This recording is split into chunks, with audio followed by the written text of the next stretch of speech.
So Billboard did this super silly thing by ending the Billboard year in the middle of October while releasing the year-end list mid-November, which caught me and pretty much everyone else off guard. So I was gonna release this somewhat early, but as you can see, it did not come out early because I was busy with finals and working at a radio station. Keep in mind, I'm still talking about songs that chart in November of this year because I never really use songs from the year end either way. So yeah, this video is still going to be very much different in terms of me using more than just the US Billboard charts, because now I'm going to be talking about multiple of charts, including the Canadian charts, the global charts, and maybe even the UK charts. For my own sake, since basing this off of the US charts would be so much more harder than I would have ever expected, because that's how much of a struggle this year has been in terms of popular music, which is something we should probably talk about before we begin this video.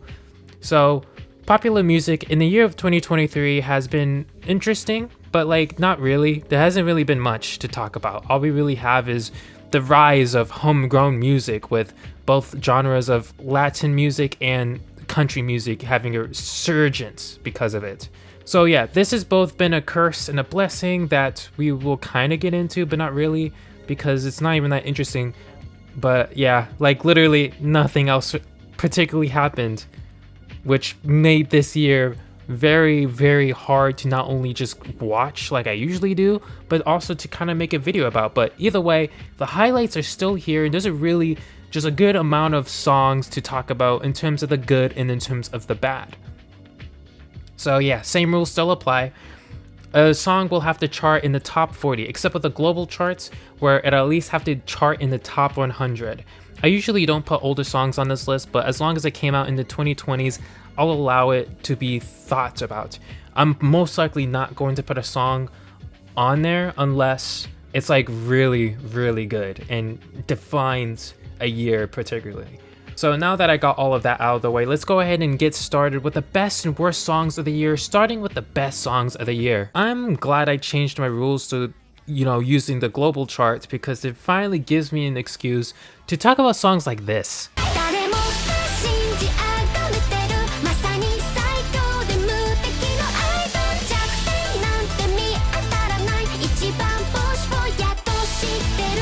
So YOASOBI is a J-pop duo I've been listening to for years, and I've also talked about them in my own videos and lists and whatever. I never really got a chance to talk about them in depth though, so now that they got a huge song globally, it's my time to shine, okay? So Idol is this bombastic and truly crazy song in every way whatsoever. I mean, it's really fast-paced and dramatic with it in a way where it makes the track so extra, but it works because of how the vocals are just able to flow super well with it. The amount of control that she is able to use throughout the song is really remarkable, because the song is really crazy. Even though the chorus sounds normal and has a very catchy melody, all of that is thrown away with the verses and everything else in between, with so many different elements being thrown together, which sometimes a song like this usually wouldn't work, but it just does here. I think it's because of how much absurdity that this song has, and it feels self-aware in that. Even without knowing that, the song still feels the need to not lose the catchiness of the song while throwing a bunch of different elements, in between the verses and whatnot. I feel like overall, it makes the song stand out even more than it already does, which we see this, song breaking so many records for the most weeks at #1 on the Japan charts, and really just making noise overseas. TikTok may or may not be the downfall of music, but the fact that it led to this song charting makes it all worth it in the end, if you really think about it.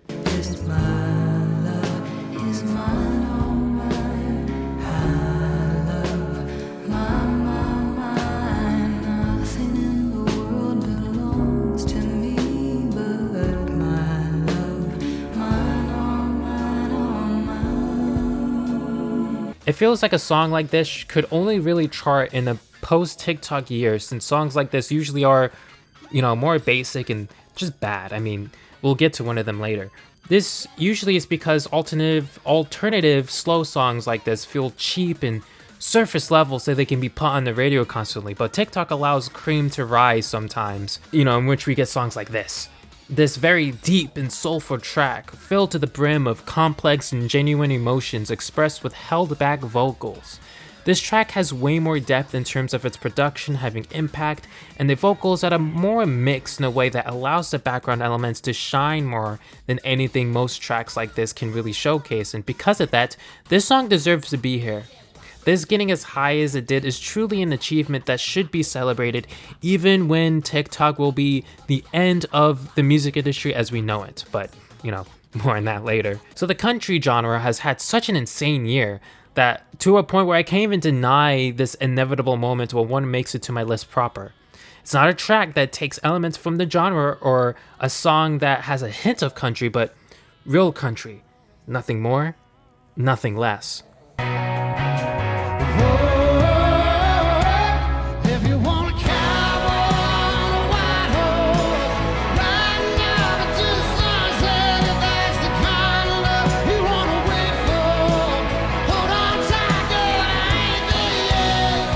This track is where we see Chris Stapleton go all out with his insane vocal range and heavy usage of the guitar. I've been listening to Chris Stapleton on and off, and to see him somehow get better with every single is honestly impressive as an artist. His songwriting is so stellar as he's able to provide such strong imagery that adds to the badassery of the track. The song isn't as defined as some of his other tracks, but the simplicity of the lyrics gives it the ability to reach into areas his music usually doesn't do. While his other tracks make the songwriting elements shine in great and defined ways, this track is able to shine in other subtle ways, like with the build-up of the chorus or the guitar solo in the end, which I'm able to appreciate a lot more. Not like I wouldn't be able to, if it was a song with, more complex writing, but a song that has a more vague concept can make a song feel larger than life, which works perfectly for a song that goes this hard. I can imagine myself as the cowboy on the white horse here, which is both immersive and indicative of the really creative and powerful imagery from the songwriting. Dua is still in her disco phase, but is still making it her bit, Tracy.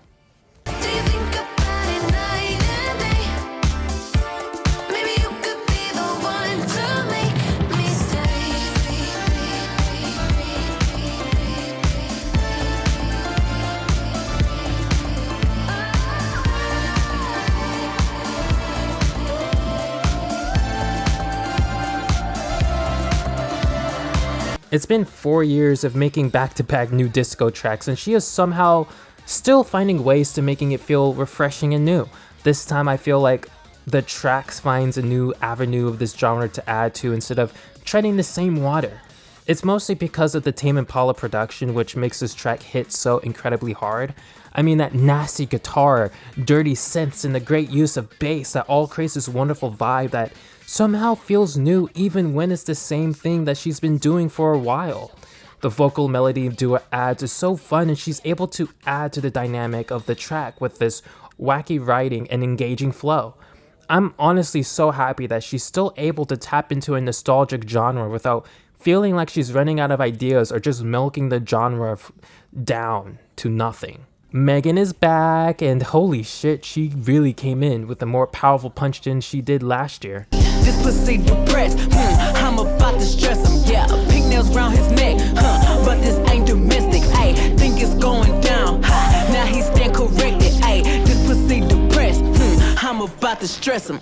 The rock elements within this song made it go so much harder than I would have ever thought. Megan always experiments with her production, but making this song as close to a rock song as possible was such an insane idea that paid off in the best way possible.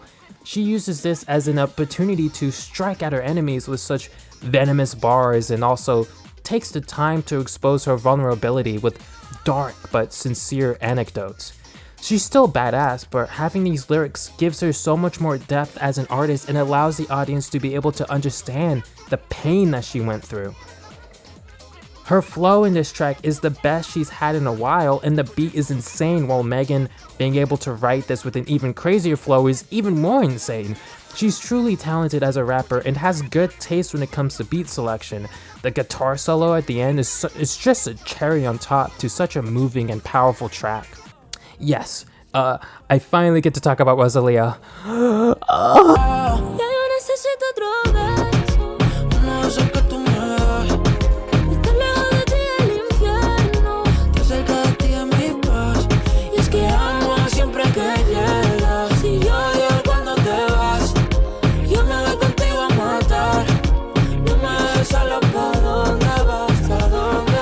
This track is an absolutely beautiful song with an energizing sensation when I listen to it. Rosalia, as usual, provides truly stunning vocals to the track, with Raul being a great addition to this track. The chemistry between both artists seems genuine, which makes the track pop out and help me really get immersed in the track, even when they broke up after making this track. Oops. The piano on the chorus is insane in how it's used. I mean, that melody is nasty. I enjoyed how it was used in the verses, since it was different in a subtle way that made the chorus stand out that much more. The other production elements are also pretty subtle and really add to this upright atmosphere. It's just truly a perfect summer track. Even though I changed my rules to be able to talk about J-pop on a larger scale, it also gives me the ability to talk about my favorite K-pop group of this year, New Jeans, who've really hit it big this year with multiple bops that did well internationally but never really caught on here for whatever reason. So now that my rules are weird, I get to choose one of their songs, which was probably the hardest choice in my life, but I went with this one. I'm super shy, but wait a minute while I make you mine, 달리는 지금도 you're on my mind all the time. I wanna tell you, but I'm super shy. This takes all of the elements of what I like about New Jeans and goes all out with it. I mean, the fun vocal performances from the members, the fast-paced production, the dynamic elements within that production, and immature yet sincere lyrical content. It really takes all the fun from their songs and puts it all together to create this track. The mixture of production elements included the drum and bass and Jersey beat really took this to the next level. Like, that in general is a really smart move that adds to the atmosphere of this fun track while giving it room to go viral in a natural way. Also, the Powerpuff Girls theme song drum pattern being used and a cover of being of them as the Powerpuff Girls is the most adorable and attention to detail thing I've seen in music this year. I also really love the bridge where they really play around with the vocals to create this bouncy vibe the track already provided. It really makes this track as fun as possible. And I'm truly excited to see where this group goes in music, as I'll know whatever they make will be the vibe of the year. So, as I'm reading the script, all I put for this song is gay.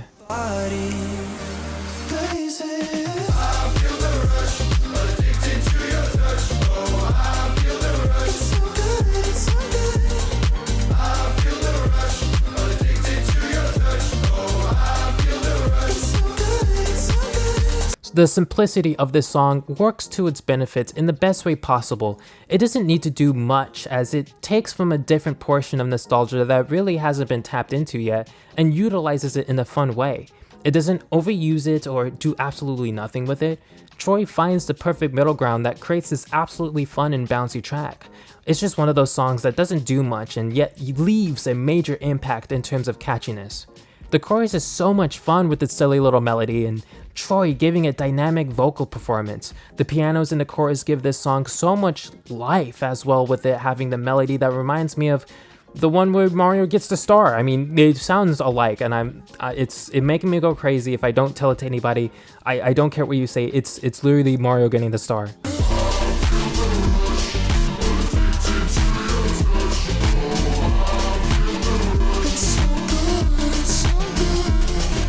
It really made me love the song a lot more than I already did, to a point where it's number 3 on my list.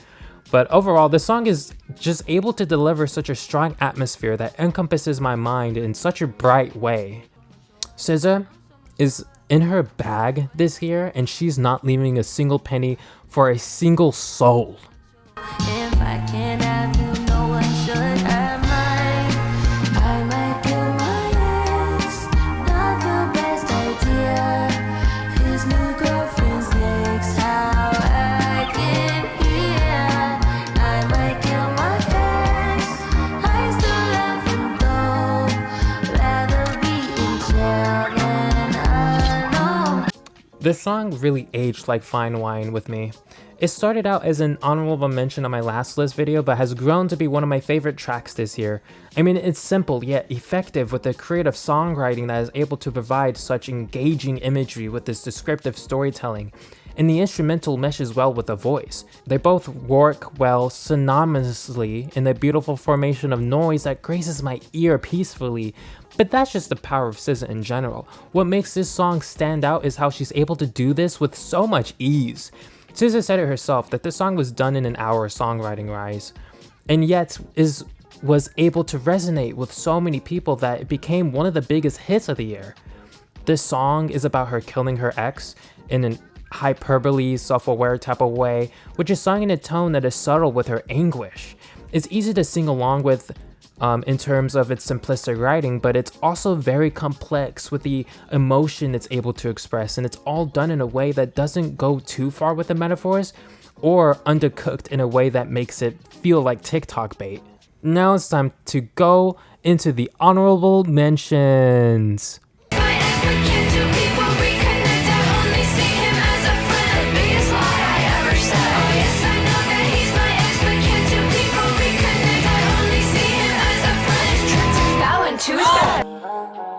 Make me sweat, make me harder, make me lose my breath, make me water. I can be the one, yeah, when the sky comes falling, even when the sun don't shine. I got faith in you. And it's blue, the shape of your body is blue. The feeling I got it is cruel summer. Told me you gon' send a brand you on me, talking like you got an option. She said it's like you don't know you a star. Tell her that I'm still adjusting. Not living enough. This blunt, I'm taking a puff. I'm stuck, don't feel like it's us. No trust, so do as you must. For real, don't know when I stay out of town. Dímelo, ¿verdad?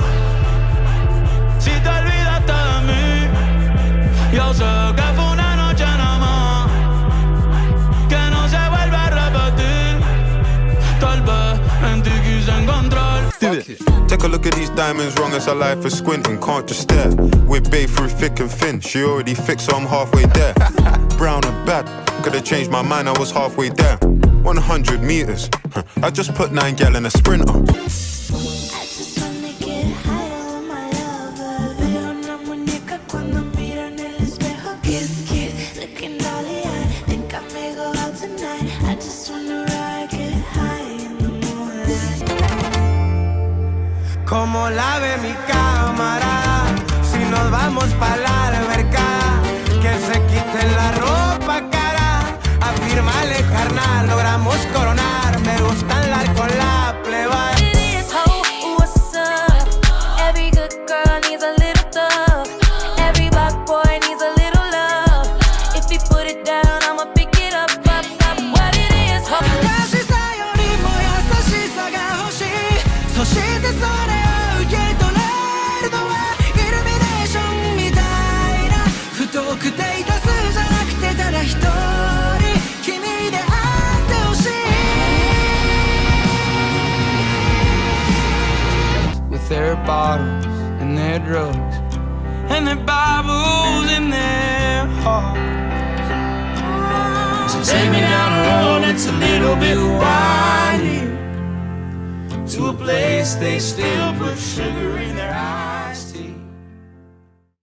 It was only a matter of time before, Billy got to my number one. I used to float, now I just fall down. I used to know, but I'm not sure now what I was made for. I mean, there's something about this song that encompasses the whole larger-than-life feeling while having simplistic production. I think it's because of Billy's vocal mixing being very well done here, with the writing having themes that are both relatable but also specific to her insecurities as an artist, which she has always excelled at. The reason why this one hit so much harder is because it comes from the Barbie movie. I never realized a song from that soundtrack could have had such a held-back introspective tone throughout it that is also done perfectly. I mean, that just shows how much talent Billie Eilish has as a songwriter, and her ability to really match the tone with her vocal delivery. The song isn't something that pops out, but it really settles in your mind and never escapes. Overall, when it comes to Billie's power, she doesn't need to go all out with her vocal range in order to showcase it.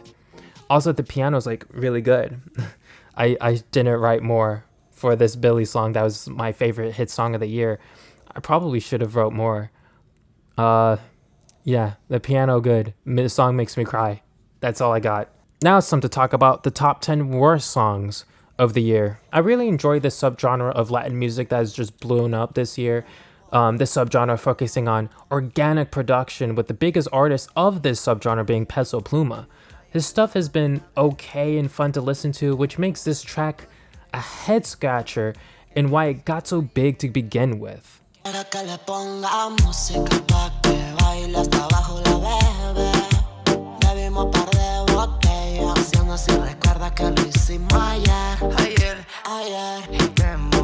It's such a nothing track, and Peso Pluma's vocals are it just needs something to work with. I mean, it's just too much of a distinct voice. It's like Adam Levine's voice. It's oh god. Sorry, that's a really bad comparison, but it's too distinct. It needs something. It needs to be backed up with something. Like, I don't know, some kind of instrumental that's like, I don't know, good. Like, I love Peso Pluma on tracks where the instrumentals are busy because it's then able to blend with his voice in an intriguing way, but there's nothing here. There's nothing here with this track. It's just a simple, boring beat, and it makes me not like his singing voice. And it makes me realize how awful people are with his mixing in general. The song itself is also just really bad, with the most cheap sounding Latin production I've seen in a hot minute, and young Lucas has way too much reverb in the vocal mixing that it becomes way more distracting than it should be. It doesn't help that the production is just a drum, so everything stands out 100 times more than if there was some kind of addition to this, like, I don't know, a melody or something. Like, the organic instrumentation is what Peso Pluma is known for. Why is this his biggest hit? Either way, the song is awful and does not showcase Peso's strengths whatsoever. I know this song will be so much bigger next year, but this is a November song, so I don't care. Okay, I'm talking about it this year.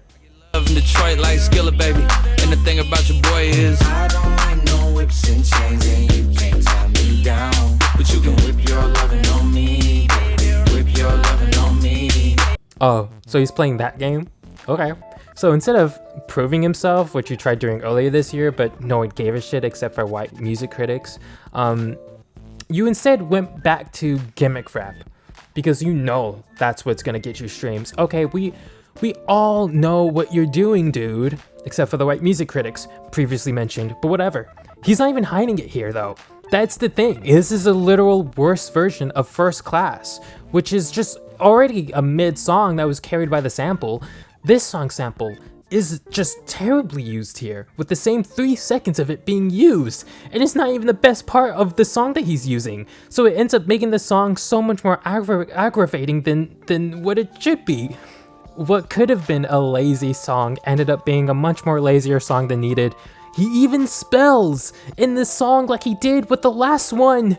You could tell he made this song because he thought he was gonna fall off. So yeah, cool. The fact that even the mainstream audience are not getting behind this song really shows that this guy is probably not gonna have much more steam left in him, and it's about to be time up for him, and he'll hopefully end up like Malcolm or even better, Vanilla Ice, which he compares himself to for whatever fucking reason.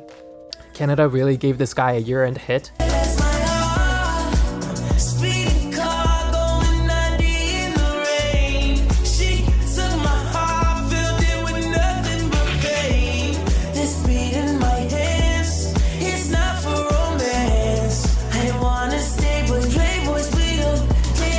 This is such a shameless and pathetic attempt at trying to recapture the 80s disco noise that is popular, but he's not able to utilize it in any way that suits him. He just forces himself into this production that needs to sing it with more impact. I mean, that's why The Weeknd is able to do it with ease and be perfect and just dominate it. But not only Tori's vocals too weak and improperly mixed for a song like this, but the songwriting lacks cohesion with how it just packs a bunch of 80s stereotypes to try to recapture the area. Well, it doesn't work, and it really showcases how lazy you are. Tori! His background vocals in the chorus are also just too distracting. Why is he doing this? The only thing that he gets right is the sax solo, except for the fact that he fucks it up by mixing it way too low in the track so you can barely hear it. Like, dude, what are you doing? If you're going to copy The Weeknd, at least get the sax solo right. I'm hoping that we never see this man on the charts ever again. For the love of God, stop. Stop listening to the fucking... Ugh. Man, this year is really making me mad. Anyways. Uzi! What are you doing? I sold my soul for chrome, all mixed with corn. Yes, I'm splashing in fashion, I can't take no loss. I rock Junior on wannabes, I got no heart. I put endless to denim on rims on my car. I got a Republican doctor. Made my ass great again, my God. See, I rarely have an issue with sampling in music, even when it's lazy, but when it sounds this bad, I have to admit that, yeah, no, this trend of sampling popular songs needs to end now. I'm being serious when I say that this is truly the worst thing either of them have ever done. Lil Uzi's vocals clash so hard against his production. It's just so scratchy, and you can just tell they don't give a shit enough to try to work with themselves in the beat. When they croon, it's grating to listen to. And the fact that the song doesn't really know what to do with itself for the runtime, so we end up having to listen to that crooning over and over again. Ugh. Also, Nicki, you sucked. Usually you can save a song, but this year, oh my god. Yes, you just... Well, she shares half of the track with Uzi, and she's really trying to work hard with this beat, but turning it off for like half of her verse, but it just doesn't work. I hope this failure of a song that was re-released for more streams leads to no more of this lazy sampling shit, because it's obvious y'all have completely ran out of ideas to do it in a somewhat interesting way. Oh, Miley, you were so close. I can take myself dancing, and I can hold my own head. Yeah, I can love me better than you can. Miley was on a roll with releasing pretty good music up until this year, where she released a basic pop track that ended up smashing streaming records. For what reason? A sample and interpolation, I guess. The song isn't even that bad, but Miley's potential as an artist has been forever squandered by this being her biggest hit ever. I mean, the second biggest song of the year, and it's this. Now we'll never ever get songs where she goes hard like in Midnight Sky or Nothing Breaks Like a Heart.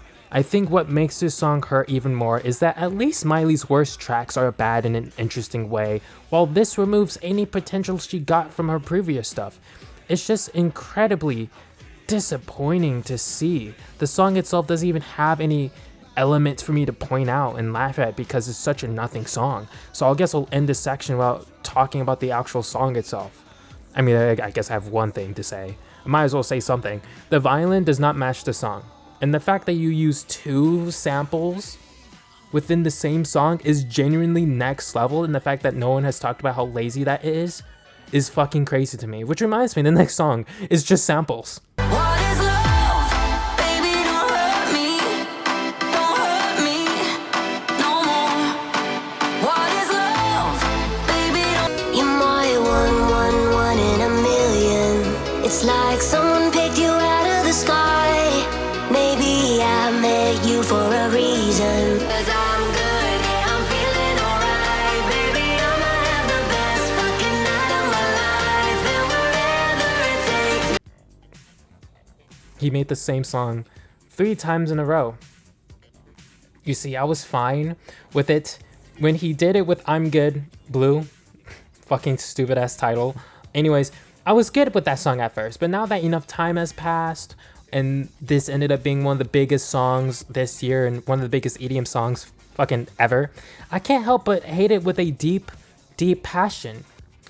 But it gets worse, because now we have Baby Don't Hurt Me, which did the same fucking thing as I'm Good, except they added a rap chorus to make up for the fact that this song does nothing else new.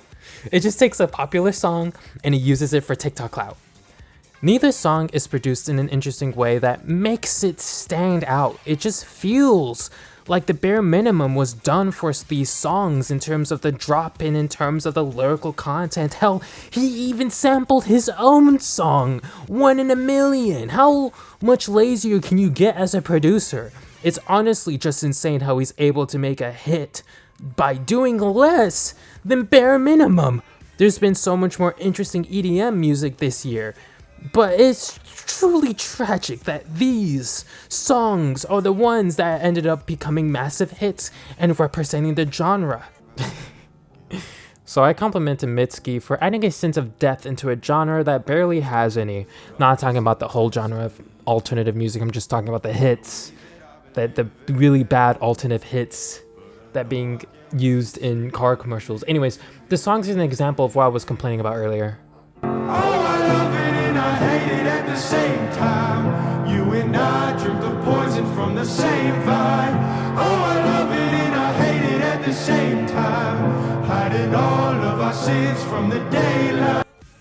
So I remember a time where we could get an alternative song from a one-hit wonder white guy every year, and usually those songs were easy to forget about, but for some reason, this one bothers me to a point where I remember this song too clearly. It's a lot of different things, but one I'm gonna start with is his vocals. His vocals are rough, and my man is struggling to stay on key throughout this whole song. I mean, you could clearly tell he's using autotune and reverb to hide the fact that he's bad at singing. But all it does is highlight how bare bones this track is overall. The production is basic and falls into that issue with making a song sound more cinematic by lazily adding elements that clash with the song rather than add to it. The piano melody is whatever, but it's really the only production element that stands out against the very mediocre moments in this song. Especially the moments where they make things more dramatic in the choruses. The mix in the chorus, oh my god. It's truly abhorrent in an impressive way that makes me shocked at how many people actually enjoy this. I mean, good for you if you do, but like, this mixing is so bad. Oh my god. It's like so amateurish, like someone who's adding a shit ton of presets from like BandLab or some shit, amateurish. And it's honestly so distracting. The songwriting adds to this, with it being incredibly basic, like it's a 14-year-old coming up with a metaphor to match with an emo rap song for the first time.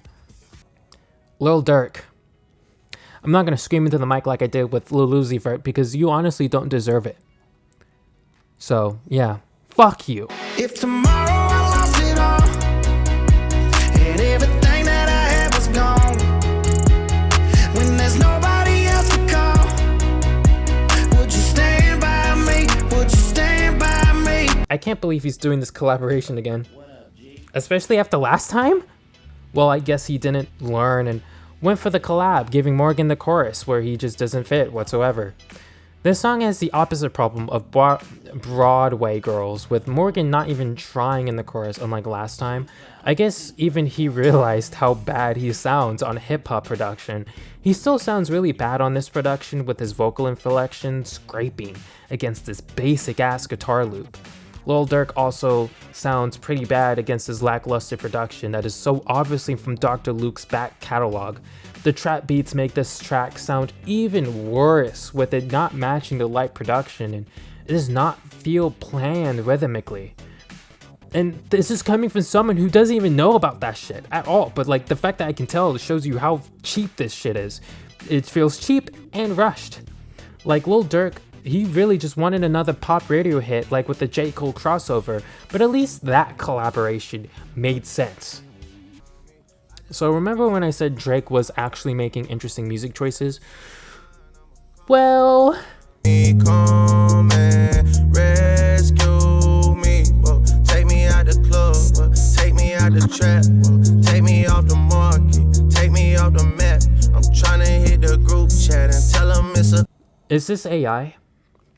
I mean, this was released after the AI debacle, the song that Ghost Rider released, which caught the public by surprise, the one that used Drake. Yeah. Though the lyrical content, vocals, and even the melody feels like it was made by some robot who has no grasp on how a dark trap song works. Plus the song is 6 minutes of Drake crooning with some of the worst mixing that he's ever done. It's absolutely monotony at its worst. Oh my god, fucking can't speak. It's absolute monotony at its worst, with the chorus having him say mommy over and over again. It's fucking desperate ass. asshole, fucking hate him. That's the only memorable part of this track, with everything else feeling like a parody of a Drake song, sung by someone who has no idea how autotune works. It's honestly impressive how he continues to hit new lows every year. What's next, Drake? Like, I seriously don't understand how you can get any worse. Like, but like, at this point, I'm not sure if this will ever end. I think Drake has truly made a hit that is never ending. Top of the iceberg in terms of shit quality music, and I'll see you next year, Drake, because you're probably gonna make it next year, and then the next year, and then the next year. Oh my god. I yelled so much in this video. Anyways, here are the dishonorable mentions.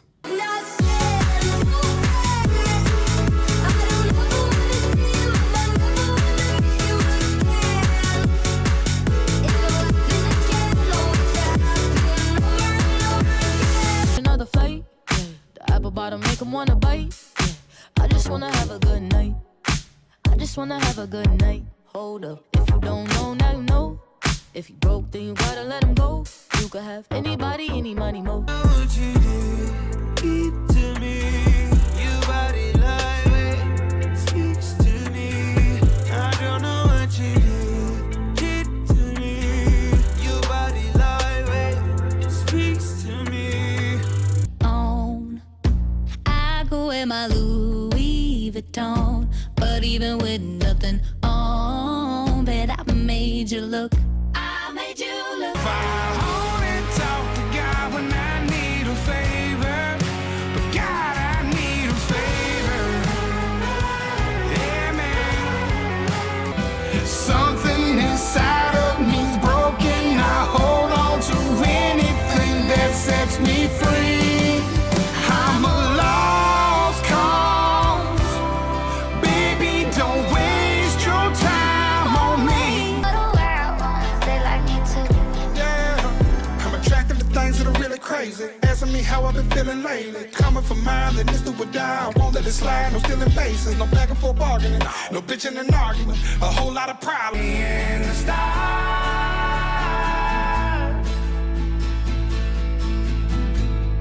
would you miss me in the end if I run out of oxygen when I run away to Mars? You know, I've had my gripes with Morgan Wallen for, things. And that main thing is not because he decided to sling the hard R. But my main thing was the fact that he got away with it. And that America, as a country, just refused to punish this guy. And gave him the biggest album of the year twice, already in the 2020s.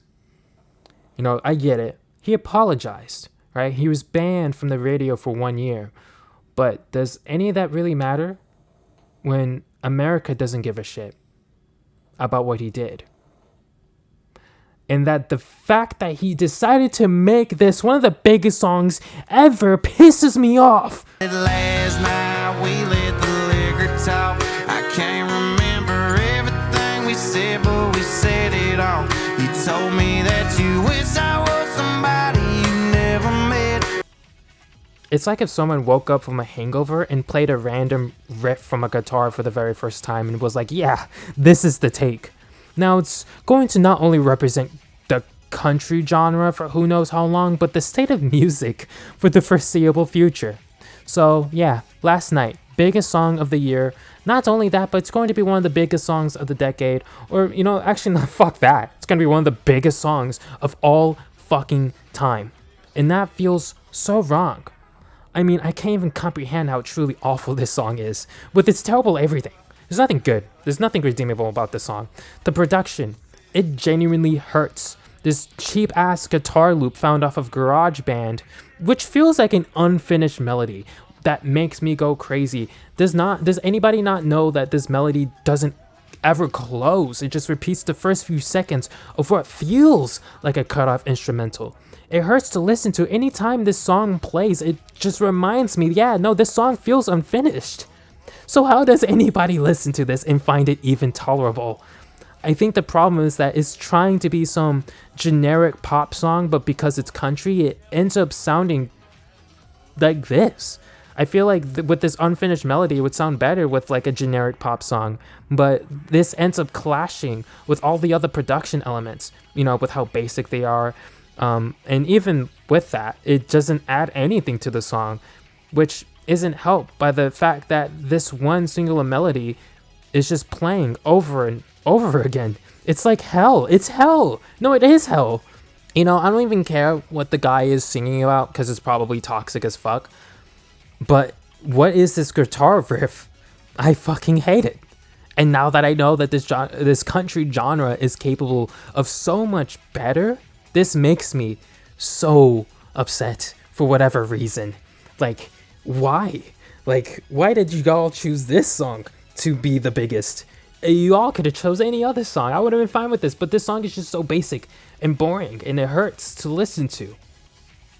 And, you know, some of you may be wondering, well, you know, Juju, I know Last Night is a terrible, terrible song, but, like, there's been worse songs this year. Try That in the Small Town in Northman, which, whatever the fuck that song is called. Well, yeah, but here's the thing.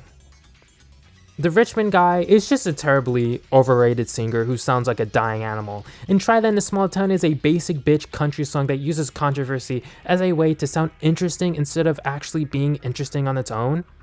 But that's really all there is to say about those tracks, while this song has that basic ass melody that will forever represent music for the rest of eternity. We are truly in hell. Wow, so it seems like I've really disliked the music of this year. It's not like I dislike the music of this year, but I dislike the music of this year.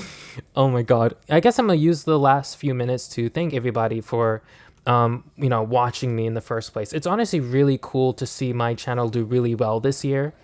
Especially considering a lot of the videos I do make aren't really, Billboard related. The music in this year has truly made me rethink a lot.